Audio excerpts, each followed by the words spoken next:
Bhubharati revenue సదస్సును సద్వినియోగం చేసుకోవాలని ఆర్డీఓ సూర్యనారాయణ అన్నారు. సూర్యాపేట జిల్లా కోదాడ మండల పరిధిలోని గణపవరం గ్రామంలో జిల్లా పరిషత్ ఉన్నత పాఠశాలలో ఏర్పాటు చేసిన భూభారతి రెవెన్యూ సదస్సు కార్యక్రమం పరిశీలించి మాట్లాడారు.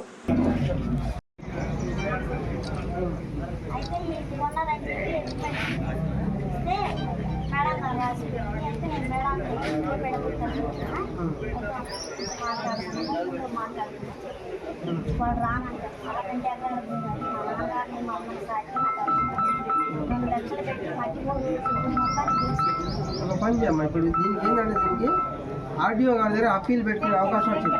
ఎప్పుడు పెట్టినావు అంటే ఎప్పుడు ఈ మధ్య పెట్టినావా? ఇప్పుడు అది వరకు కాదు, ఈ అప్పీల్ పెట్టే అవకాశం వచ్చి ఒక నెల అయింది అంతే. నెల మీద పెట్టలేదు కాబట్టి ఇప్పుడు పెట్టవచ్చు, ఇవాళ కూడా పెట్టచ్చు. ఆర్డీఓ గారికి అన్ని కాగితాలు పెట్టి మంచిగా నీట్గా దరఖాస్తు క్లియర్గా ఏం జరిగింది రాసి పెట్టారు. ఇట్లా టైప్ చేసి ఆర్డీఓ గారు నీకు వాళ్ళకి నోటీస్ పిలిపించి విచారించి కరెక్ట్ ఉంటే ఆయన పేరు తీసేసి మీ పేరు ఆడిస్తాడు. ఆర్డర్ అదే అంటారు, ఆర్డీఓ గారు విచారించి చర్యలు తీసుకుంటారు అంటున్నారు. అప్పీల్ పెట్టు, రాసి అప్పీల్ ఇది పెట్టు రాజు, అది ఆడియో గారు లేవన్నా నాకు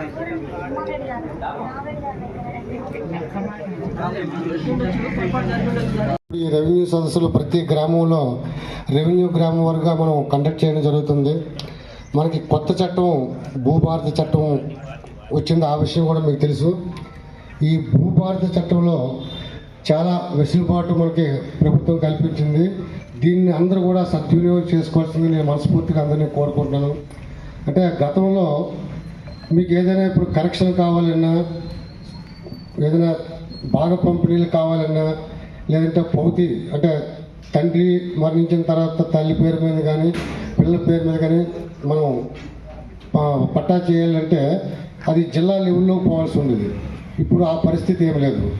అంటే చాలా విషయాలు తహసీల్దారు ఆర్టీఓ క్యాడర్లోనే చాలా విషయాలు మీకు పరిష్కారం అయ్యే ఈ భూభారతి చట్టంలో కల్పించడం జరిగింది. అదేవిధంగా మీకు పూర్తిగా కొంతమందికి పాస్బుక్ రాకుండా ఉండొచ్చు, ఫిజికల్గా మీరు పొజిషన్లో ఉంటారు. అదేవిధంగా కొంతమందికి ఏంటంటే 2 నెంబర్లు ఉంటే ఒక నెంబర్ వస్తుంది, ఒక నెంబర్ రాదు. అదేవిధంగా కొంతమందికి ఎక్స్టెంట్ ఒక ఎకరం ఉంటే తక్కువ పడవచ్చు.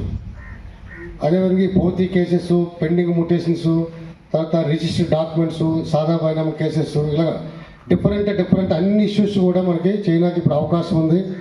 సో అందరూ కూడా ఈ అవకాశాన్ని వినియోగించుకొని మీరు దరఖాస్తు రూపంలో ఇక్కడ మా హెల్ప్ డెస్క్ ఉంటుంది, సాయంత్రం 4 గంటల వరకు ఉంటారు. ఎవరు కూడా మిస్ అవ్వకుండా ఎటువంటి ప్రాబ్లం ఉన్నా దరఖాస్తు రూపంలో మిమ్మల్ని తెలియజేయాలని నేను మనస్ఫూర్తిగా కోరుకుంటాను.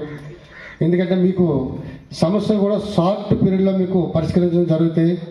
ఎందుకంటే కొన్నిటికి నోటీస్ ఇచ్చే అవకాశం ఉంటుంది కాబట్టి ఆ నోటీస్ పీరియడ్ 7 days ఉంటుంది. ఆ 7 days అవగానే ఆ సమస్య పరిష్కారం అవుతుంది. మీరు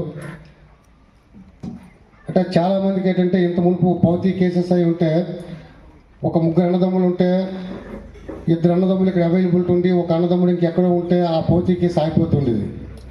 సో ఇప్పుడు మనకి ఏంటంటే నోటీస్ ఇచ్చే అవకాశం మనకు ఉంది కాబట్టి నోటీసులు ఇచ్చి ఆ నోటీస్ పీరియడ్ అవగానే మనం దాన్ని పరిష్కరించడానికి అవకాశం కూడా మనకు భూభారతి చట్టంలో ఉంది. సో మనం తొందరగా పరిష్కారం అయ్యేటట్లు రైతులకు ఇబ్బంది లేకుండా తక్కువ టైంలో పరిష్కారమే పట్టా పాస్ పుస్తకాలు రావాలి, వాళ్ళకి అంతా రైతు బంధు, రైతు భరోసా అన్నీ కూడా రావాలని నేను మనస్ఫూర్తిగా కోరుకుంటున్నాను. మీరు ఏ సమస్య ఉన్నా ఆ దరఖాస్తు రూపంలో ఇచ్చి రిసిప్ట్ కూడా తీసుకోండి. మీరు అంటే కొన్నిటిని వెంటనే పరిష్కరించే అవకాశం కూడా ఉంటుంది. ఇప్పుడు కొన్ని నాన్ డిఎస్ ఉంటాయి, అది మా రికార్డు పరిశీలించి దాన్ని ఇమీడియట్గా 1 or 2 days నుండి మీకు దాన్ని మేము సార్ట్అవుట్ చేసి మీకు పరిష్కరించి మీకు పాస్ పుస్తకం ఇచ్చే వెసులుబాటు కల్పించడం జరిగింది. ఇందులో కొన్నింటికి నోటీస్ పీరియడ్ ఏమైనా ఉంటే అది 1 week 2 weeks టైం ఉంటే ఆ టైం ప్రకారంగా చేయడం జరుగుతుంది. కాబట్టి ఈ అవకాశాలన్నీ కూడా భూభారతి చట్టంలో చాలా వరకు వెసులుబాటు ఉంది. సాదా బైనామా కూడా మీరు జిల్లా లెవెల్ వరకు వెళ్ళవసరం లేదు, అది ఆర్డీఓ లెవెల్లోనే మీకు పరిష్కరించడం జరుగుతాయి. ఆల్రెడీ మీరు సాదా బైనామాలో 2020లో మీరు అప్లై చేసుకుని ఉన్నారు. అప్లై చేసుకున్న వాళ్ళకి అది కొద్దిగా హైకోర్టు కేసు ఉంది, ఆ కేసు కూడా 2-3 రోజుల్లో పరిష్కారం అయ్యే అవకాశం ఉంది. అది అయిన వెంటనే దాన్ని కూడా స్టార్ట్ చేస్తాం. కొత్తగా ఎవరైనా అప్లై చేసుకోకుండా మీరు కూడా దానికి కూడా దరఖాస్తు పెట్టుకోవచ్చు.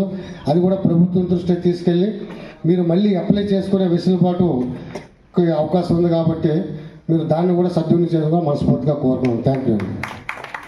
Thank you sir.